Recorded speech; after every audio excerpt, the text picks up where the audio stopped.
What's going on, everybody? It's your man DJ K. Man, we back again for another edition of Inside the Mind of, where we talk to folks about what they do and how they incorporate mental health and all the rest of the healths, physical, financial, sexual, all that, into what they do and basically what's in their toolbox. Today, I have a very long-time friend. We go way back to before cell phones, really. But when I started this, I knew I had to have him on, if only just to talk about his tattoos. Uh, to the stage, Mr. Matthew Peiser. How do Welcome you to do? the show, my friend. Thank you. So before we even really get deep into the troughs, man, let's tell the world what is it that you do these days. Oh, well, these days I'm starting a new project out there for not just males but females as well. I prefer to work with the male community. Um, I myself am 20 years in recovery from drugs, alcohol, and I'm starting a project in which it's called Love Life Recovery.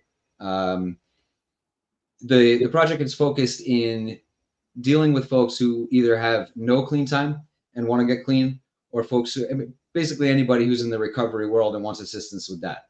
Now, the specifics of what I do are I do sober companionship, which is I will accompany anyone who's in early recovery to 40, 50 years, 50 years clean and sober, to a function or out of town or any given amount of time or in any destination, national or domestic or international, just to kind of be a sidekick and remind them how to stay clean and how to go about life in a way that's sober, without having to use any negative vices or anything like that. If they feel like they're going to have trouble with it, I step in and I accompany them, just kind of keep them on track, keep them level headed, grounded, and humble. The second part of what I do is I'm an intervention specialist. I'm certified through the Addictions Academy out of California. Callie Estes is the founder and owner of that organization, and I was trained through her academy. What the intervention specialist does is I will meet with family or friends, whoever decides to initiate the drug or alcohol intervention on the individual, and I will facilitate and orchestrate that entire process, right up from meeting the family all the way through to trying to make sure that the person can hear what we're saying and kind of head off to either a new program or into detox or whatever it is they need to do, and whatever they're comfortable in doing. And I'm also there to assist through the process. I'm not a counselor by any means. I'm not trained in that way. What I'm trained to do is quite literally support the decisions of the addict and their family or their friends. The group that is deciding to help the person and the person who's deciding to help themselves. So sober companionship, intervention specialist, as well as recovery coaching is what I do. I'll spend, an hour or two, however much time we decide, weekly, monthly, daily, even, either virtually sitting down or going out for coffee or meeting up somewhere at their house or a chosen destination and talking about, recovery in not such a formal setting. I found that when I was getting clean, the guy sitting across the table from me, three-piece suit, driving whatever expensive car, had never even seen the inside of a jail cell, let alone even picked up a drug, was telling me how I needed to do what I needed to do in order to see sobriety and see a clean and sober lifestyle. It never sat right with me, and it still doesn't. But that is the healthcare part of it. I am not Right. a healthcare provider technically. I'm not involved with insurance companies or anything like that. I am a private individual. I am a single entity. However, my experience, and I'm sure we'll get into some of it, dictates to me at least the need to show how I did what I did and how I continue to do what I'm doing. I will, hold the crown for a moment because 20 years is nothing to shake a stick at. And I did that in a way they told me was impossible. Now, statistically speaking, I, as a recovering heroin addict, alcoholic, and drug user, I mean, I've done most of the drugs on the planet, not the newer ones, obviously, because they're all new, and I've been clean and sober a very long time. Um, I where shit, where was I? you, um, you were giving us a brief history on, how you're helping folks. oh, right. Oh, I apologize. I'm not a healthcare provider. What I am is a single entity, and I do catch a lot of heat for the fact that I was never formally trained that way. However, like I said, the three-piece suit and and the car, whatever, all of the telltale signs that someone is a doctor. You know what I mean? Right. Doctors always to me seemed as though they were reading from a script. My script is based in life experience and in recovery experience, and doing what they told me was impossible. I changed my psyche, I changed the person who I was, and I continue to do that on a daily basis. Constant vigilance, and constant dedication to the idea that the only person I need to become better than is the person that I am right now. That's what's up, man. I mean, that's a lot of discipline, to be able to, like, constantly be on the grind. But I guess, you got to keep your eye on the prize as well. Um, what would you what would you say is like the most challenging part of that now, as many years as you've been in? Like, what's your go-to before we get into your toolbox? You know what I mean? Like what's the hardest part of your day? Is it the intervention? Like, because I've seen interventions on TV, and a lot of them just look like ambushes, because usually the person who's being intervened doesn't think they need an intervention, They never do. and They never do, man. quit anytime I want, and that's usually not the case. So, like, what's the delicate approach to that? Like, if I say I have somebody, like how do you I have somebody who maybe I want to have an intervention with, for whatever it is, but what is the what does the family do to make it feel like it's not an ambush? Because I feel like Okay, sometimes so it go bad quick, and now we're speaking, very candidly, um, anytime you, with any human being, if you call someone on their, if you call somebody out, they're always going to get defensive. right. Nobody likes. Addicts are constantly on the defense because they know who and what they are, and they know what they're doing and who they're doing it to. They just don't see the need to admit that to those people. Now, anytime you go into a situation where you're doing an intervention, you're going to get a combative person. It's like I tell, when I start this process, one of the first things I say to these people is, do not expect this person to go to treatment today. What we want to do is get the information inside of their head, let them know there's another way, that we love them, we care about them, and we want them to help themselves. The intervention itself is always a very volatile situation, especially with let's look at the familial one, the filial one, right? When you have a mother, father, sister, brother, let's call it a mother, father, sister, brother scenario.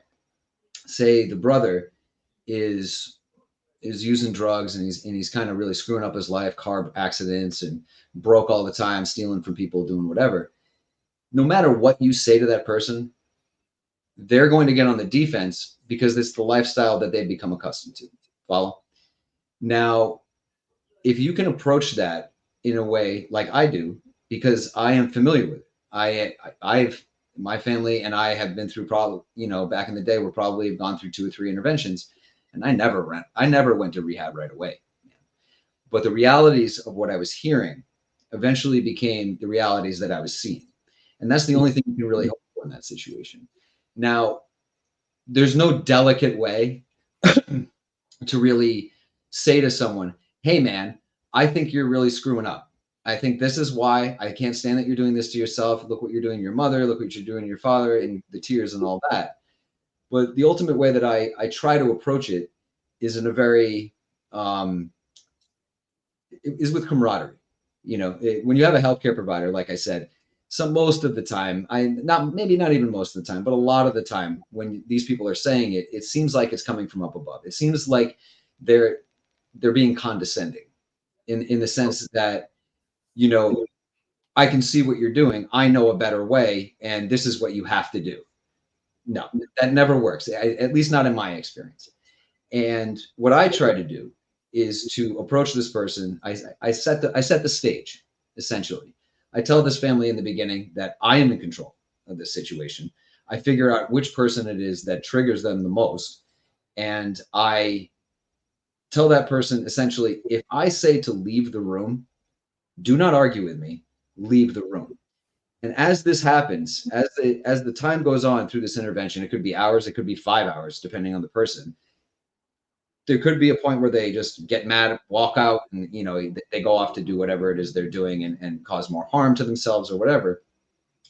But what I try to do is to remove one by one the elements from descending order, from the most triggering person to the closest friend in the family. It's like brother and sister are usually very, very close. Follow?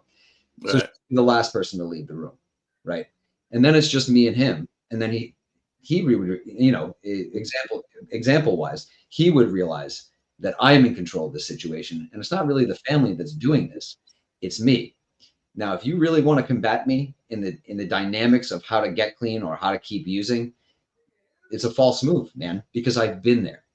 Now, in that situation, once you reach that 0 point, once you reach zero, the camaraderie can be built from there. Oh, this is a little bit of my experience, man. I can relate to what you're going through. Tell me about this. Tell me about that. And you start to have a discussion. But the ultimate way I approach it is to try and remove from the situation any of the excuses that the addict would make and start to push buttons on other people to turn it into an argument to where they know they can be like, oh, I'm not doing this. I'm getting out of here. If I can remove those from the situation, then it's just me and that addict. And if I can bring it down to me and that addict, it's just addict to addict. One with 20 years clean and one with 20 seconds clean. And in that moment, most of the time, they will hear what I have to say. 99% of the time, they don't go to treatment, but at least the information can get in there. And that's really what I'm aiming for, is to educate the person in that moment, and tell them, listen, no one's really expecting you to do anything about it if you don't want to. What we would like for you is for you to really want to live a better life, a healthier lifestyle. Really find the motivation and the fortitude to be a human being in life on life's terms. And that's the way I approach it ultimately. Damn, I feel like I just had an intervention. I was thinking about cake the whole time. Hey man, And I we fucking can talk if you want. I've been my, there. I love Kate. my sweet tooth is undefeated right now. I've been stronger, but You yeah, know, me and sugar, me and sweets have a special relationship. well, I mean, it's some of the time, and I would never call someone who didn't call themselves an addict, but some of those things can be addictive, and food is one of them. Oh yeah, Sugar, it's what it boils down to really is the level of fortitude and the level of perseverance that you're willing to harness and that you're willing to exhibit, and this goes for anyone who has an issue with obsessive behavior. Now, as this interview goes forward, one of the basic things I'm pulling from in the idea and the philosophy of what I'm trying to do is a very stoic philosophy. Obsession is a human condition. It transcends all of us. right. And if you can understand obsession in a logical way, because obsession is based in emotion, there's an emotional connection to the vices that we choose, right? Whatever they may be. That's a discussion for another time. Whatever, however you're emotionally connected is not the point. It's not being in love with food. It's just that it does something for you in the background. It's never in the forefront. It's always in the background. It does something for you, or the drugs, or they do something for you. They silence it. They make it louder. They do whatever. It's about breaking the idea of obsession and having the fortitude and, the fortitude to combat that, and to say to yourself on a daily basis, I don't really need that. I just want it. And if I just want it, then why do I want it? And it's breaking it down in a logical sense, because if you can remove emotion, it's kind of a very, Vulcan idea to coin Star Trek there for a minute. If you can approach any situation in life and remove the emotion, then you have the upper hand, because you can think logically. Logic dictates recovery.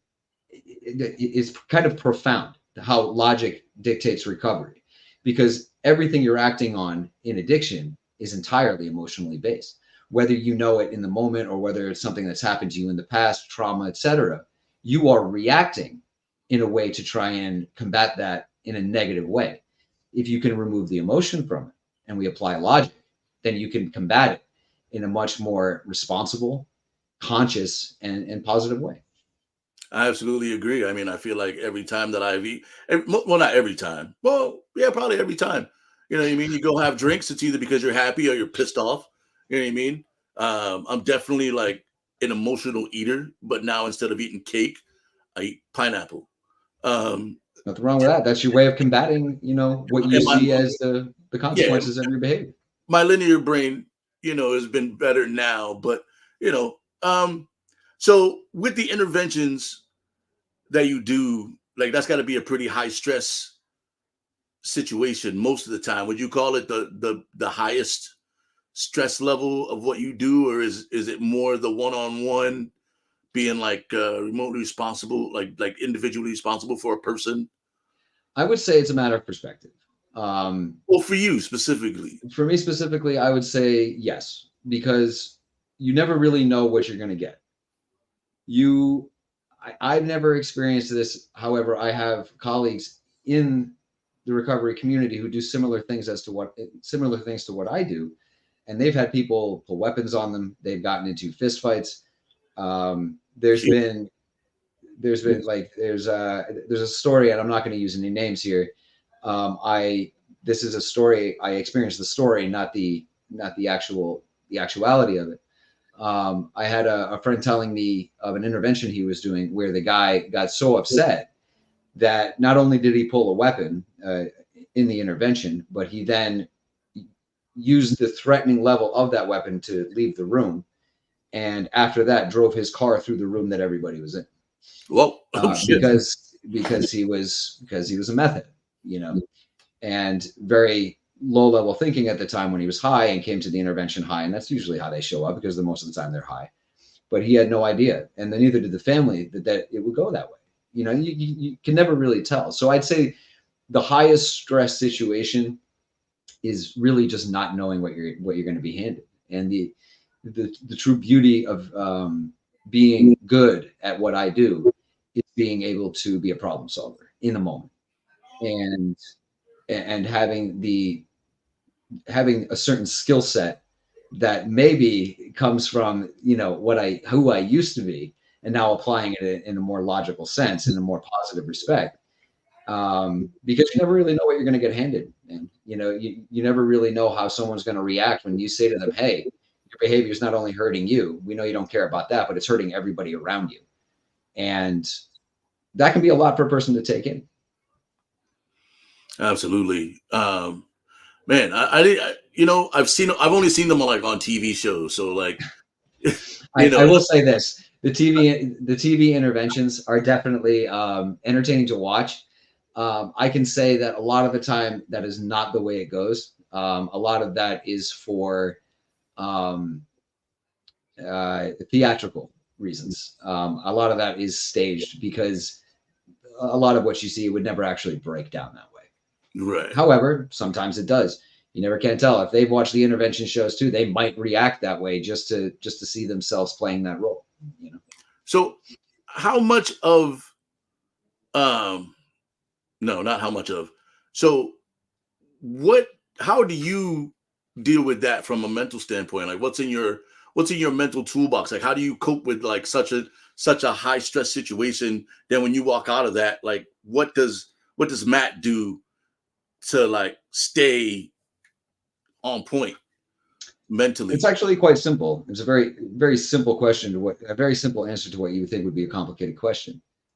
What I see on the other side of my eyes, and I leave the room and they go to treatment, they don't go to treatment, I remind myself, and I play the tape back in my head of when I was there and remind myself, no matter how I feel about anything, there's really no reason for me to throw away. See, it actually is a complicated answer because what I see on the other side of my eyes is an addict who's hurting, an active addict who's hurting. And for me, it's a constant, it's a reminder of who I don't want to be, and it does something for me. And I like to think that I do something for these people. However, it does something for me that's beyond that. It does something that actually helps me stay clean. It reminds me of who I used to be, the effect that I had not only on my family and friends, but ultimately the damage I've done to myself over the years, and I'm just now recently learning to have a relationship with people in my family I thought I never would. And we're becoming very close. We're becoming very, very good friends. And I'm being trusted in a way, and this took a long time. It's 20 years later.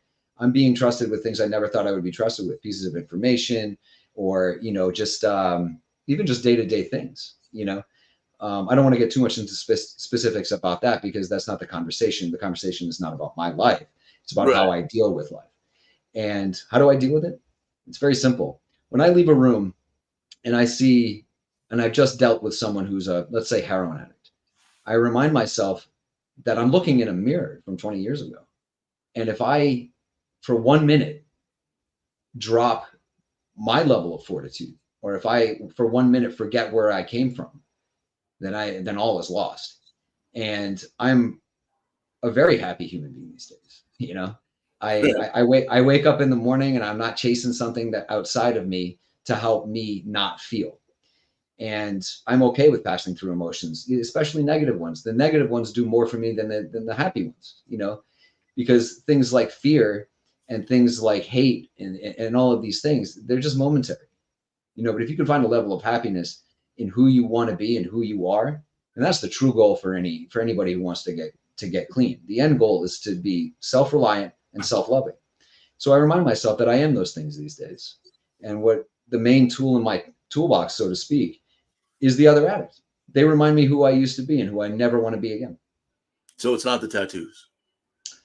Well, there is a certain, we all find things in life that are, purgation and catharsis and all these things. For me, I find that to collect the tattoos the way I do, and when I got clean, tattooing was not nearly where it is now. It was kind of on the outskirts, and I still wanted to have a foot in the underworld, so to speak, and I still wanted to be who I was, but I wanted to be all of that clean. And I found a way to do that, and part of it would be tattooing. It's a form of meditation for me, because to pass through pain equals growth. And not many people realize this, because so many people don't want to experience pain, physical, emotional, spiritual. Most people don't want to experience any kind of pain whatsoever. That's why we have painkillers. They kill pain. They also kill emotion, so Right. that you're not feeling anything across the board. That's dangerous, because if you don't feel anything across the board, they say to addicts, once you get clean, you have a certain amount of clean time that you'll feel better. People think that means that you'll just physically feel better. No, what it means is that you will feel better in a way that you'll be able to pass through your fear. You'll be able to pass through your sadness or whatever negative emotion may be in the moment, but you'll be able to handle it and not be able. You can always do that to yourself if you so desire. I choose not to on a daily basis. However, it doesn't have to be that way. And that's what I remind myself. Just because I used to do that and I know that it has X effect, I no longer want X effect. What I want is to be able to feel better. I want to be able to experience my emotions, sadness, all of these things, especially the negative ones, because then I can go get tattooed and walk away with a beautiful piece. And in that process, I can, purge those negative emotions from myself by way of manifesting that pain. That is a personal thing. I wouldn't recommend that everybody do that. Because to change the body permanently should be a very, very long personal conversation with yourself. And I've had this conversation more than once with myself, especially when I cross the certain shirt lines. Am I okay with presenting myself this way to the world? Things have changed a little bit now. Tattooing is not so much. There's not so much of a stigma behind it anymore. Right. But when I did this, I did think it through very, very thoroughly. And I was raised very conservatively in a very gracious household. And this is not something you did to yourself. So I had to make a choice about who I really wanted to be going forward. But for me, it did something spiritually that I need, and that I still utilize to this day. Getting tattooed again soon. And, it'll do for me what it does for me. But that's just my personal choices. Some would say that better to get tattooed than go use drugs. But I can say this, and I'll probably catch a lot of heat from this if there's any addict that ever watches this. I know I'll stay clean for it. I know I will, because I've continued to make that same choice for 20 years. And all I need to do is wake up in the morning and say, another day in the bag. Let's do another one, buddy. Another day. Let's go. And there's really not anything in life that would cause me or make me feel as if I needed to ever stick a needle in myself again. That kind of needle. Right. um, I mean, some would say that like the tattooing. I mean, you have a lot of tattoos. It's kind of like you replace the euphoria. some would say that. However, it depends on how you would define euphoria. If you're talking to an ex-heroin addict, the euphoric feeling is very specific. Tattooing does not do that. It's a very different type of spiritual. What's the word I'm looking for? It's a very different. What I've done with it is more of a spiritual thing rather than a physical thing. There is no euphoria to it. For me, it's very meditative. Okay. I focus very much on my breathing. I experience the pain. I want to experience the pain because for me, like I said, pain equals growth. And even Marcus Aurelius said the same thing. I forget the exact quote, but to draw back from my philosophical base and what I'm trying to do, the Stoics were onto something. And the idea that logic can dictate pretty much any positive outcome of any situation is absolutely 100% true. I agree. Matt, do you have a mantra? Mantra. All It's things okay, that but I always like to ask that question. I guess if I were to say anything, mantra. No mantra per se. I do say a lot. I do speak a lot. What I will say is that if you can love yourself, then you can love anything about the world, no matter how hard it seems. And to do that, you really have to take a good look at yourself in a very introspective way. Not a lot of people can do that. However, if you want to learn how to do that, I'm the guy. Indeed. Listen, folks, he's got a lot of tattoos, so he's good at the meditation. He's good at the meditation for sure. You don't always need a mantra. It's one of those questions, especially like when dealing with like health related situations. It's kind of like a way to kind of actually, you know what? To stay allow me a moment, and I will read to you one of my favorite quotes. Which, if I were to have a mantra, this would probably be it. Give me 1 second.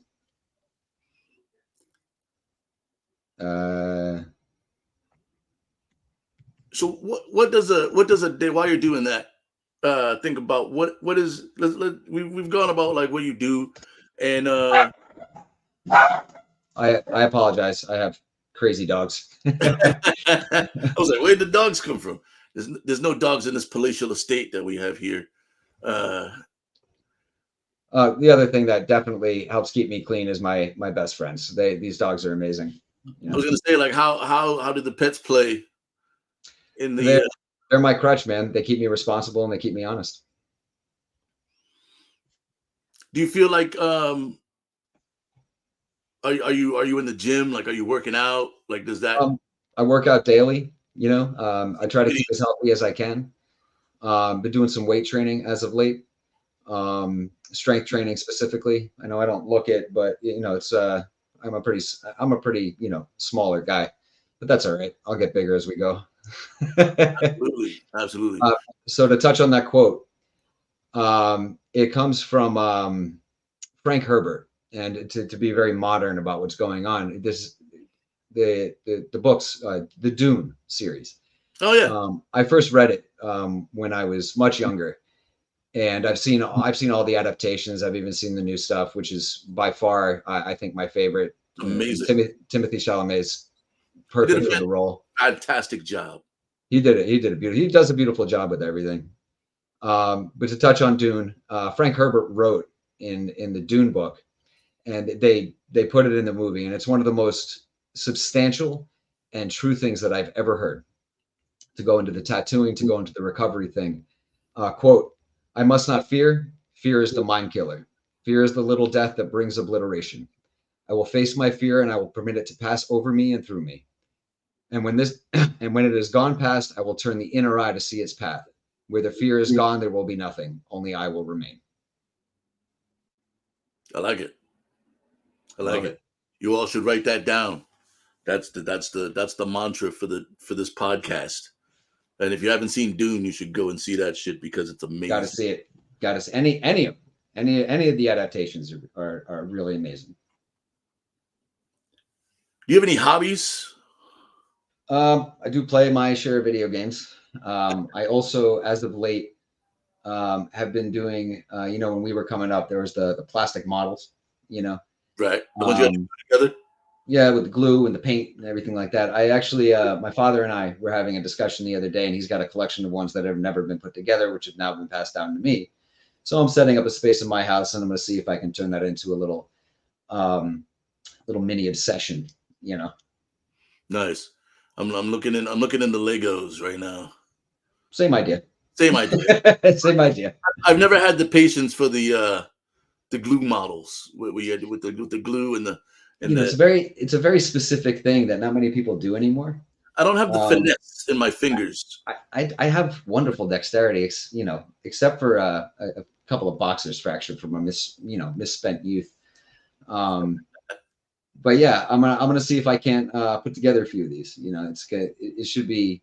It'll be a little nostalgia, trip down memory lane because I used to do it when I was a kid, and my father reminded me of that and passed these on to me. So I'm gonna see if I can't turn it into something new that I can spend my time doing. Hobbies, Yeah, like what else? Like you when know, you're not, what helps you? What else helps you kind of cope with your day and make it through? Like, is there a thing do you have a go to?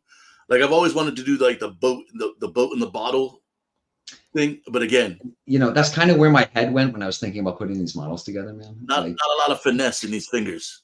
um, you can train yourself to do that, to be that, have that level of finesse, just like you can train yourself to do anything. I believe, I can you still know. thread the needle, so I guess I got a little finesse in the fingers, but Well, yeah. I mean, we're human beings. We have the opposable thumb. That's what makes us special. That true. and the higher conscious, a certain level of higher consciousness.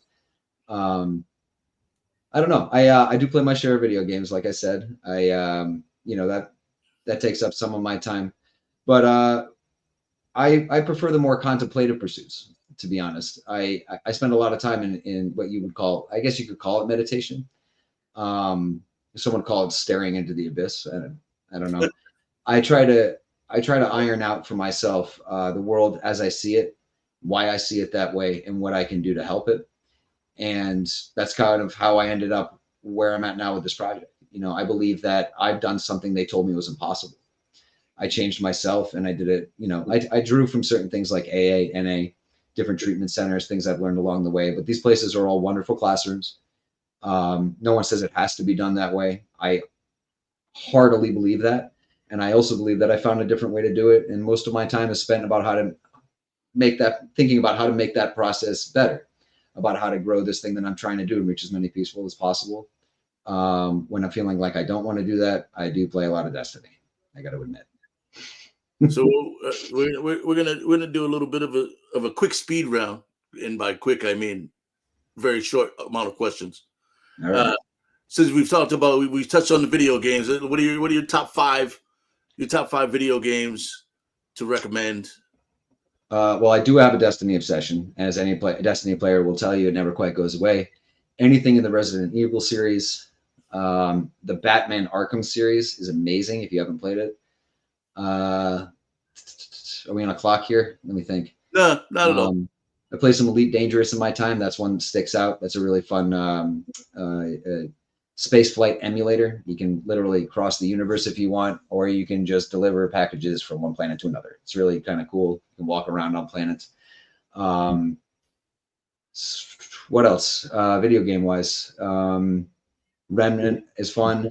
The Witcher series is amazing, and I'd say my top favorite is Cyberpunk 2077. Man, it's a beautiful game, beautifully put together. A lot of people gave it heat when it came out, but they've really corrected a lot of the issues they had there. And I probably played the entire playthrough 4 or 5 times at this point. It's a really amazing game, and right up there with that is the Dying Light series, also an amazing game. All right. Favorite tattoo that you have? My favorite tattoo. That's a tough one, man. I have a lot that I'm very proud of. You've seen the back. I just have to say that's my prized piece. Been going on for 10 years. We're gonna hopefully finish it this year. Aside from that, I got my hand done in Europe, which is another one of my favorites. This one is among them. This says this is from the Deer Hunter. I don't know if anyone has seen it, but it says this is this, and that pretty much constitutes life on life's terms because this is this, and it doesn't need to be anything else. So my favorite, probably my back, if I were to put any of them above the other ones, but all of my tattoos I love equally, to be honest, and all the artists who did them are equally as talented as the next. I love the back tattoo. I've seen it. It's amazing. You can feel free to flash an image of that at some point if you want to pull it from my Facebook. I can send it to you. My butt is showing in it, but you know, yeah. If you could recommend one book, what book would you recommend? Recently, I just finished 2 books. The Art of War, I read for the second time, and the philosopher Seneca. I would read his notes. It's a book of letters he sent to his protege. Not his protege, actually. It's a book of letters he sent to a friend who was also a philosopher. For anybody who wants to take a look at life in a stoic sort of way, Marcus Aurelius or Seneca are the ways to go. But the Art of War is timeless. It is. It is. If money is no object and you had the opportunity to do anything available to you, would you keep it for yourself or give it to someone else? It's a complicated question, man, especially in the world we're living in. If the amount were no object, money is no object. You could do anything available. Would you keep it for yourself or give it to someone else? I give it away. That seems to be the consensus so far. Hands down, I'd give it away. One day I'll find somebody selfish on here. I promise you. I mean, you know, anybody will sit there for a minute and say, right. You know, but if I truly stick to the ideals and the philosophies that have defined me as of late, logic dictates that I give it away. That's what's up. This is your moment to plug. All right, man. Let the folks know where they can find you and how they can maybe get you for an intervention, whether it's drugs or sweets. In my case, any obsession will do fine. I will combat any obsession that you bring to me, and you know, I won't say I guarantee anything because the decisions are ultimately the client's. But I will say I will give you the best advice that I have. So if you like the way I speak, if you like hearing what I've said today, the way to find me is love-life-recovery.com. You can also find me on Instagram, Facebook, and TikTok. Don't post that often. I got some things going on, helping my father do some things in his life. He's getting older. But you can reach me in any of those regards. The best way to reach me is definitely the website, love-life-recovery.com. And all of my socials are on there. You can contact me through email there or anywhere else. But please reach out if you feel like you need help or if you just want to check me out, have a discussion. I'll be glad to sit down and talk with you and tell you what I think about whatever you bring to me. If you're an addict suffering out there, please do reach out. I'm not going to say I have all the answers because that would be false. I will say I have the answers that worked for me.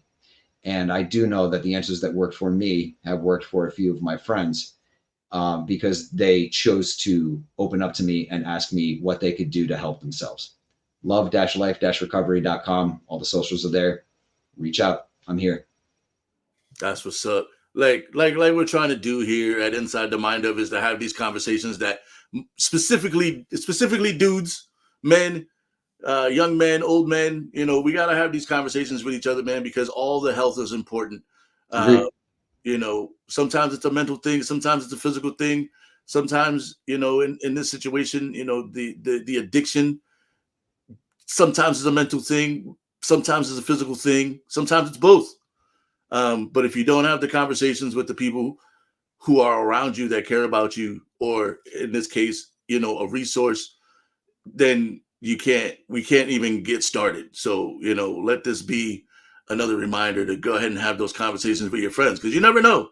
Your friend could be Matt Peiser, and he could help you, get to a more elevated state of recovery, and you'll feel better about yourself. And so we at Inside the Mind of want to thank you for coming on the show today. And you can follow us on all the socials as well. Make sure you click that like and subscribe, hit the motherfucking bell.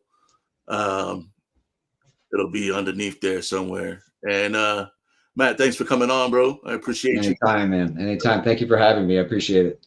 We'll get that coffee soon, my friend. I promise. Let's do it. All right.